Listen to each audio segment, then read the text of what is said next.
Alrighty, so welcome back to playthrough of Dark Souls 2. Once again, been off for quite a while. We're back to using our Faith and currently Strength build at the moment. I don't know if I got a chance to show changes in stats and whatnot since between it, but it's been a while since I played, like at least a week, so I can't remember exactly how I spent points, but that's what I'm currently doing at the moment, and still doing the whole dual mace setup. As I recall, the last thing I did was take out the Duke's Dear Freya. So now the next great soul I think we're going to go for is actually going to be in the Lost Bastille and Sinner's Rise. I'm trying to think about the best way to go about doing this. Using a new setup, well, kind of actually an old setup. I finally figured out what was causing my microphone to be super fuzzy.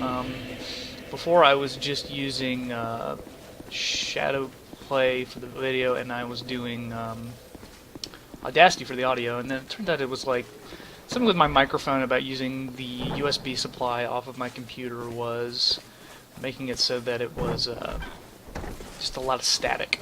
Turns out if I use an external USB supply to power the microphone, then that takes care of that problem for some reason. So we're doing that. These knights here, very similar to the ones outside, much more likely though to use that pyromancy that they have. Still pretty weak though overall. Yeah. I think I'm gonna skip the gargoyles for now, mainly because that means I'd have to go against the Bell Covenant for one thing. And the gargoyles themselves go either way for me. There's actually a way that you can go about skipping the three sentinels if you go some roundabout ways of going to take out the gargoyle and getting the Bastille key.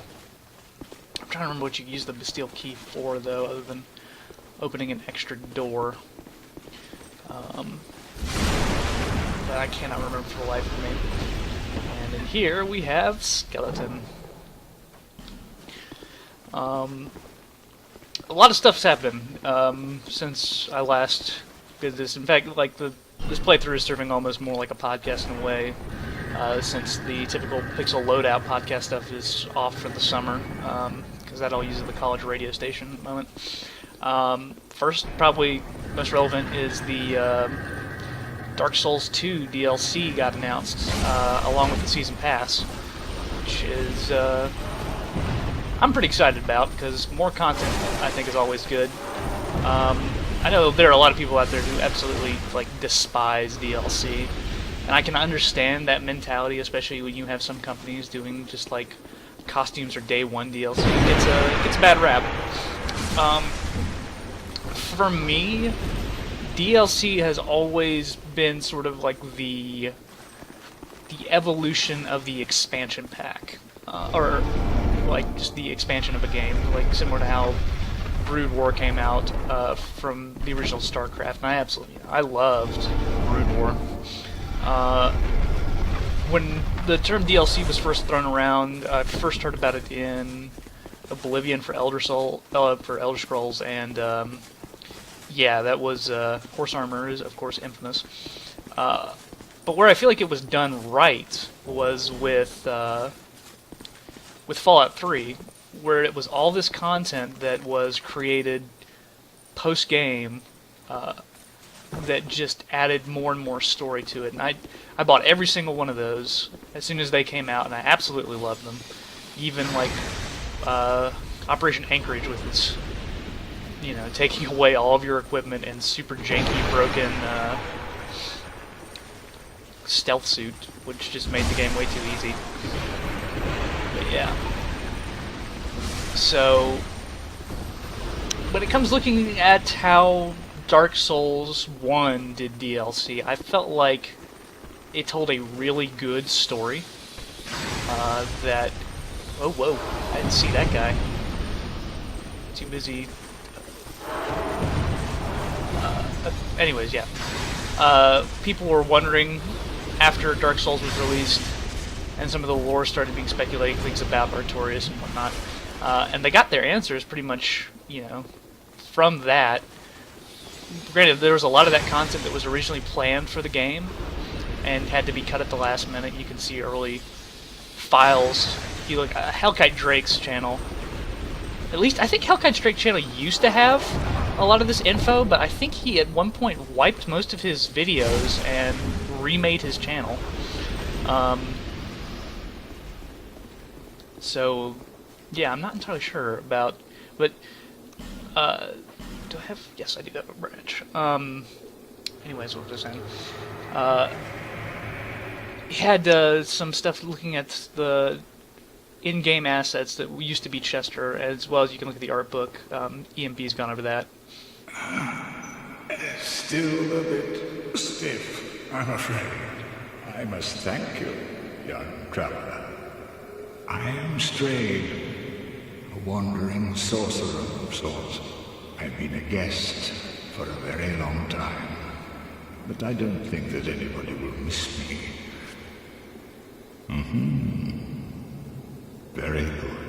Very good indeed. Cursed one, weak you may be, but I, Strayed, will teach you my spells. So Strayed will be a vendor for you. I believe you have 3 Faith and 3 Int. It's some really ridiculously low requirement. I think there's only one class that doesn't meet that by default. And Strayed is pretty awesome, honestly, when it comes to lore, and probably is the biggest connection between the whole theory of Drangleic being on top of Anor Londo or something similar to that. This is probably the most damning piece of evidence here. A ring used long ago in a land that existed where Drangleic does now extends the length of spell effect. Presumably this ring was used by a high sorcerer, but there's no proof of such remains. So, Lingering Dragon Crest Ring was in the original Dark Souls. There is a suggestion or implication that this might have been used by the original Chosen Undead, but if your Chosen Undead was a strength build or something like that, maybe not so much. It's possible. Let's say it opens up the realm that is a possibility. Ring of Knowledge. It talks about the Priest of Vulcan. This increases your int, I believe, which is fine, but it doesn't increase the minimum requirements for talking to some NPCs and things like that. Strayed has a whole bunch of powerful stuff.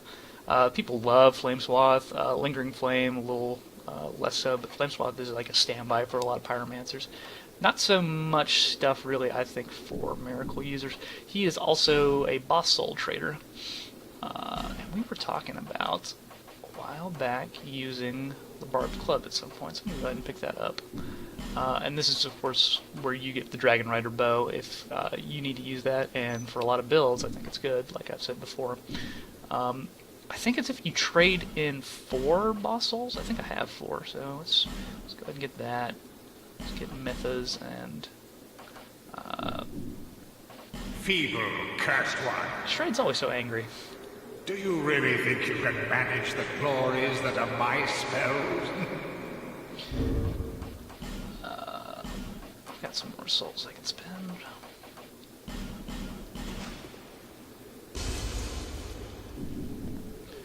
Well, very good. Prepare. Let's see, trade, we'll get probably the Roaring Halberd, doesn't really matter, I'm not going to use any of these. Cursed one, take these. And you'll get his set. Put them on, and please, stop being so weak. Feel. So here's the only real problem, though, with dealing with Strayed. He's got a bonfire next to him, so you can warp to him, which is nice. It's a better alternative than with Ornifacts, I think, in terms of getting to her quickly. Except, when you sit down, all the mummies decide that they're going to respawn, and you have to take them all out again. Granted, most of the time you can get them so they only come at you one at a time. Still, it's pretty annoying, because you do need to take out all of them before you can really deal with Strayed safely. And then they can start blowing you up.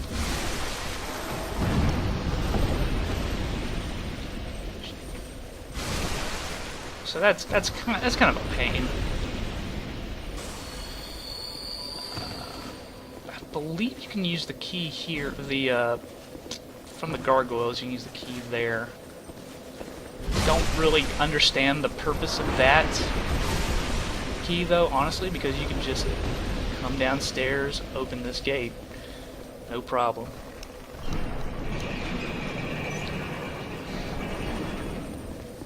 Back here we got the Royal Swordsman.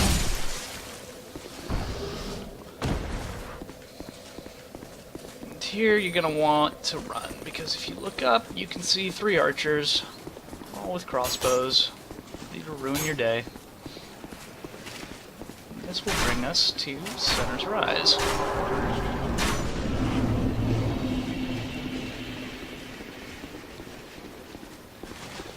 There's been some arguments going around that maybe the checkpoints are maybe a little bit too close for Dark Souls 2, and I can see the merits of that. I guess they all moved. Because, you know, here's one right here. I will light it. I am not going to use it, though, because I really don't feel like... It's another similar situation as the one back with Strays. If you rest here or warp here, you're going to get 3 of those royal undead. But I don't believe they will aggro to you immediately, which is nice. Still, it's... I kind of question the design of that. It seems just a little bit... There's this implication that if you're going to use a bonfire, you're going to be safe there at least before the pain gets dished out. Okay, so DLC.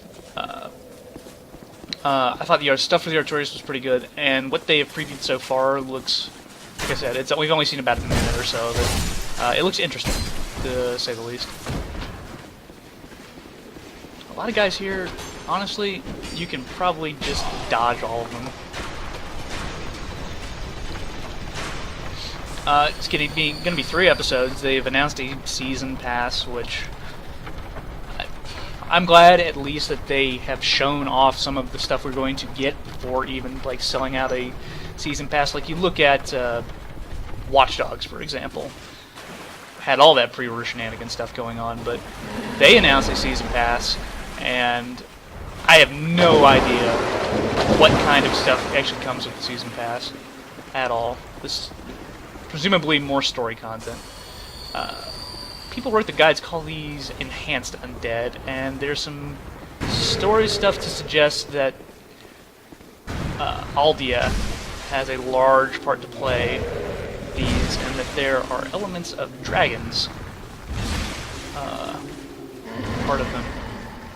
They're not too bad as long as you just eke out their pattern. That fist swipe is what you want to bait, because it leaves a huge opening. Let's see if we can get some of these summons. It's a little bit more difficult to deal with in the water. They have a chance to drop, I think, dragon skulls, like a shield of some kind, and the story description stuff links that pretty much with Aldia. What is it? It isn't Fadi, somebody else. I'm totally forgetting now who the person is. There's another guy who's doing really good story stuff for Dark Souls 2, and he's got a lot of good theory stuff going out there. I should look that up, but it's gonna hurt.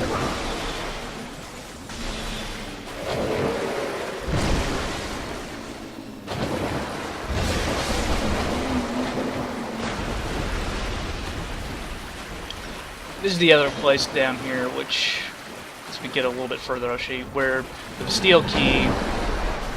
The Bastille Key, I totally forgot. Yeah, it actually makes the boss fight easier, too, because that opens up a way to add light to the arena. But we're going to totally forego that. And, yeah, that tail is what you got to look out for.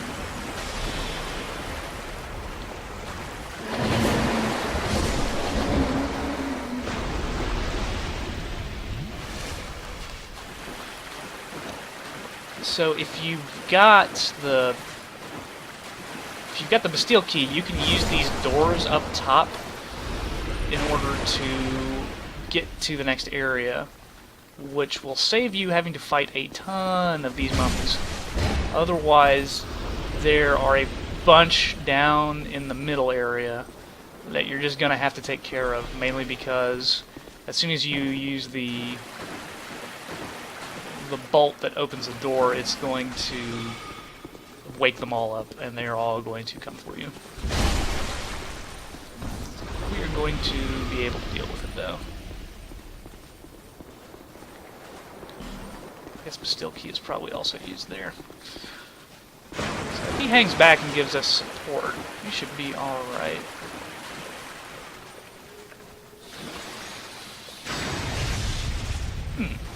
Looks like the lightning has a greater dispersal area because of all the water.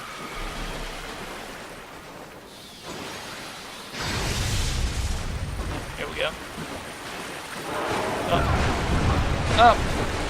Oh yeah, no, I'm probably gonna die. I don't know what this guy's doing here.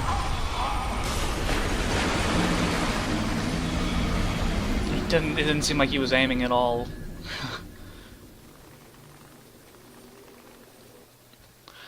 See, because I lit it, but I didn't rest at it. Okay, fine. But yeah, oh, okay, so no, they do it totally aggro. I'm sorry, I keep getting off topic between this and the action.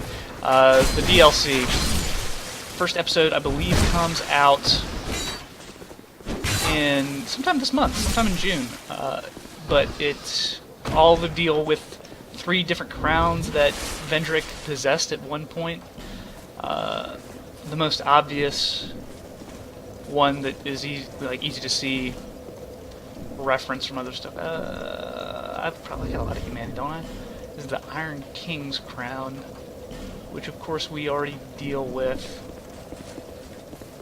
or we will deal with, I should say, in the main game. I'm going to be risky, but I need to... What do I want in place of that? Chloranthi's pretty good. There's the Ivory King and... Oh, it's not a waterfall. What is it? It's something else. I'm totally blanking on the third one here. And that's the first one we get, too. Hellkite, once again, did analysis of the trailer really quick after it came out, actually. And it speculated on some of the weapons that we're going to get. But the thing I am most frightened about, there looks to be crystal lizards that have some poison shooting statues in the pit, which I will point out once we get to it very soon. And like those things were painful enough when they weren't moving. Now they're going to be moving. So looking forward to that. I haven't decided yet how I want to, I feel like I should do some coverage of that. Like, I might take some of these characters that I have mid-level and go into it. I don't know how you access them yet. Hopefully it'll be a little bit more obvious, I want to say, than... I feel like the Artorias of the Abyss DLC was a little bit esoteric in terms of how you accessed it. Like, I don't necessarily want my Pip-Boy to say, hey, go over here to get to it, but kill this randomly spawned Crystal Golem out in the lake. Now kill this new Crystal Golem. Is only accessible about 2/3 the way through the game. Okay, now take this pendant back. Yeah, it's just a little bit... I imagine there's quite a few people out there that were a little bit frustrated that they had no idea how to access the stuff they just paid money for. I'll admit, I bought it. I had no idea how to get into it. I had to go to GameFAQs to check it out. So yeah. Still, the story stuff that they added to that was really damn cool, I thought. And it plays a pretty key part of the plot for Dark Souls 2, honestly, which we'll get to when we get to it. The establishment, too, as well, that time travel can be a thing in the Souls universe. Oh, hell. Oh, just shoot me now. roll. Seriously, mummy's probably like my most hated enemy type to fight, especially the exploding kind. These guys take lightning. If I could aim it.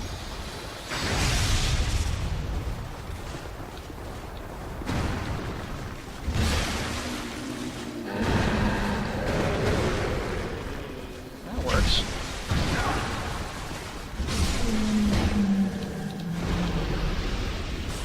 Don't have any summons this time. What do we got? Bellkeeper shield. So these guys might have been Bellkeepers at one point, or they might have eaten some Bellkeepers. Symbolize the forbidden love. Or to annihilate trespassers. Yep. Okay, so I'm pretty sure... I'll try this again. Take out the mummies up top. Is there one bottom that I just totally skipped?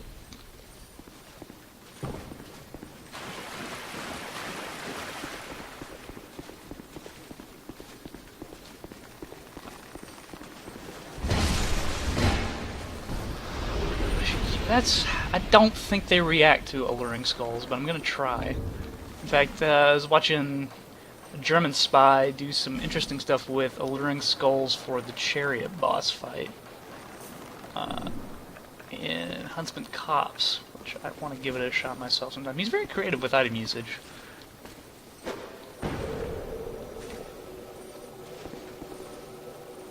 Is that anything? Nothing? Okay.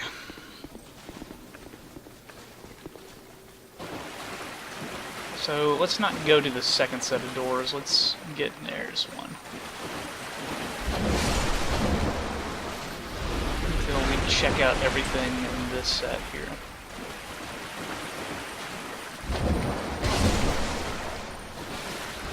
I'm actually kind of worried that I'm going to run out of weapon durability at this point. Is there any extra ones on the ground? Is that...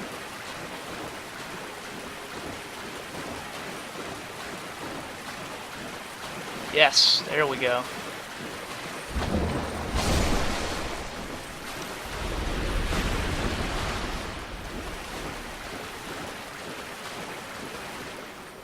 This does get a little bit easier after you have opened the door, because then you can kind of just rush it if you want to. The mummies will actually stop on the bridge on the way out. Okay, I guess we're good.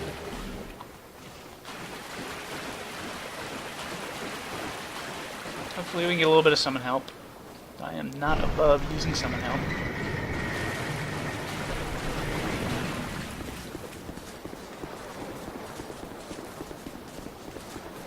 Lost Center's not too terrible. She's got really, like, wide sweeping arc of attacks. Here we go. Summon signs galore.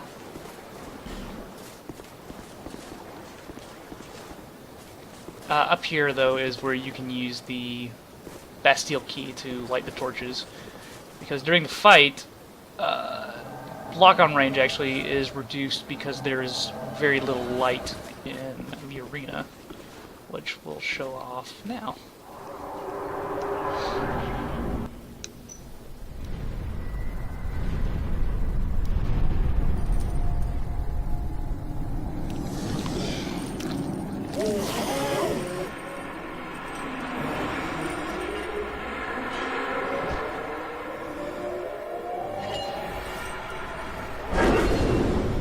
You can actually see she extinguishes the lanterns there with her sweep. The gender of the Lost Center is often up for debate. Oh god, yeah, with the light out, actually, this is going to be really hard for casters. There are distinct parts of... It's mainly, I guess, the face that a lot of people start to question. It's the... it looks like she has a beard, but all of her equipment refers to her as a she. Some debates go around that maybe it's the bug that is a she, because there is... this boss is linked with the Chaos Witches of Izalith, that are in the Bed of Chaos, which is the creature created in part of the plot to make a facsimile First Flame. The model is supposed to be like very similar, if not exactly the same, from first Dark Souls, of the thing that crawls into her face. Yeah, it is really good.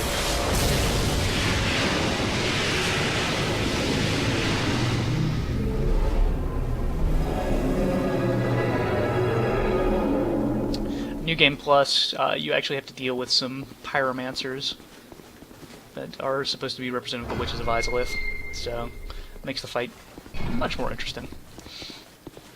Let's see, in here... Yeah, somehow I don't think so. It looks like it, though, from the pattern. Most of these are pretty straightforward. This is Bone Dust, I think? No, Elizabeth Mushroom and Fragrant Branch of Yore. I mean, this is actually the first place I got my Fragrant Branch of Yore, so... yeah, so that gives us... We are now 2 out of 4. We're halfway there for getting to the second half of the game.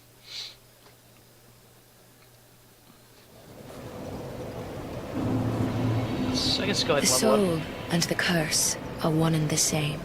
Your soul has grown stronger still. I only hope it brings you what you wish.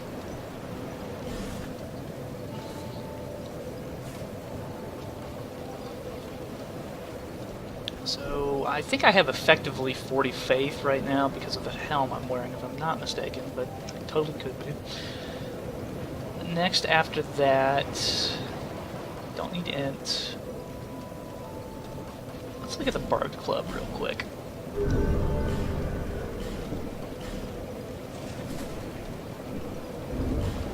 So Bard Club is 20 and 18. Is that a... Here, let me see it. Just... I guess we can upgrade those Estus Flasks.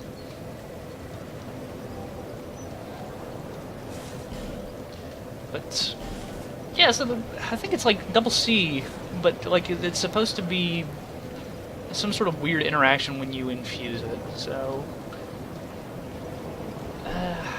let's get up to 20 strength first, and then start putting the rest in dexterity.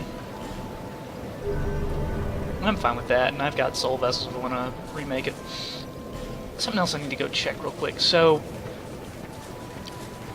leading up to the release of the DLC, they have supposedly changed around... There's a chest in the mansion in Majula that will have different contents now, depending on the time of day. I guess we never actually went back and got to the map maker here. I don't think it really does that much. Yeah, okay, so it's closed. Including a mystery item right as the DLC is supposed to be released. So this, I think it's Petrified Somethings right now? Yeah, 3 of them. And those don't respawn at all. And in fact, they are locked to 1 character per account. So, yeah. It's going to be this guy. We'll keep trying to hit those chests as more stuff comes out for it. I'm pretty sure the default for that is supposed to be the Soul Vessel. If you want to get different stuff, you just have to get a different Steam account. Or if you want the original, you have to you have to play on offline, which basically goes to Steam offline. So, let's see, the fastest way... like I said, we'll have a little bit of fun. The fastest way to cash those in is going to be go to the Firekeeper's Dwelling.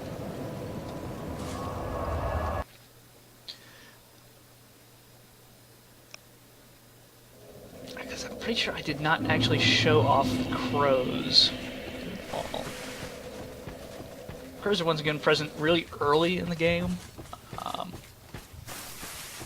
I feel like they are not nearly as hidden as they were in Dark Souls. And they've made some convenience changes, which I really appreciate, not having to quit out of the game. You, give it more.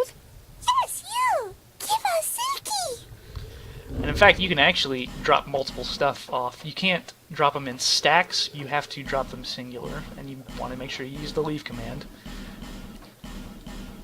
These have the ones to give you the highest like grade of things, including the weapons, titanite slabs, etc., etc. Smooth and silky stones are more likely going to be elemental stone upgrades. But like it's a random roll chance now, which I know some people like, some people hate. I kind of like it.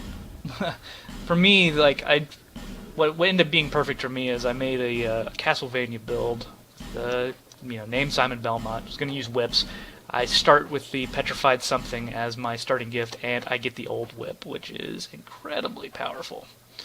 Granted, it has no durability. You can also drop Prism Stones here, but they, more often than not, are going to give you Fading, or Soul of Lost Undead. So don't expect much. I still have Bone Dust and Flash Shards. I really need to catch those in. I'm probably just going to stick on 10 of these, though I don't really know anywhere in the game where Prism Stones are actually that useful. And don't use rubbish at all.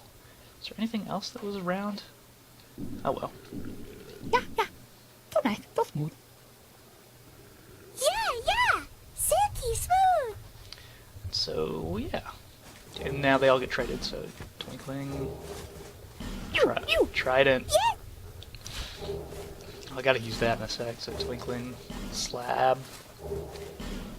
Blue Eye Orb, Bleedstone, Proud Knight, Magic Stone, Crimson Water, Blue Eye, Poison, and these are the, Raw Stone, Dark Knight Stone. You, give it smooth. What? Yes, you. Give us silky. Hex builds have a hell of a time getting Dark Knight Stones until like near the end of the game, which is kind of a shame. You really are kind of at the whim of what you get from the crows there. So yeah, this is one of the more, I think, coveted weapons that you can get out of trading, and it's actually pretty decent compared to what it was in the original Dark Souls. It's okay. So it's going to be a little bit slower swinging. I don't think it actually does have magic. No, it's just a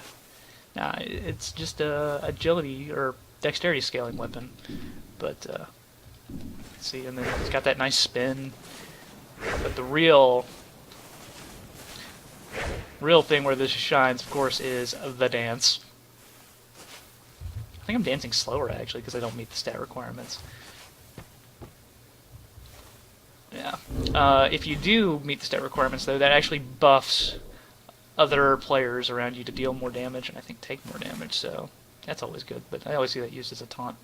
But yeah, we're going to end the video right here, make it nice and short, good for my upload stuff. And yeah, E3 starts up next week, so maybe I'll do some of this just to show off, and talk about what we see. So yeah, I am ready. You guys take it easy.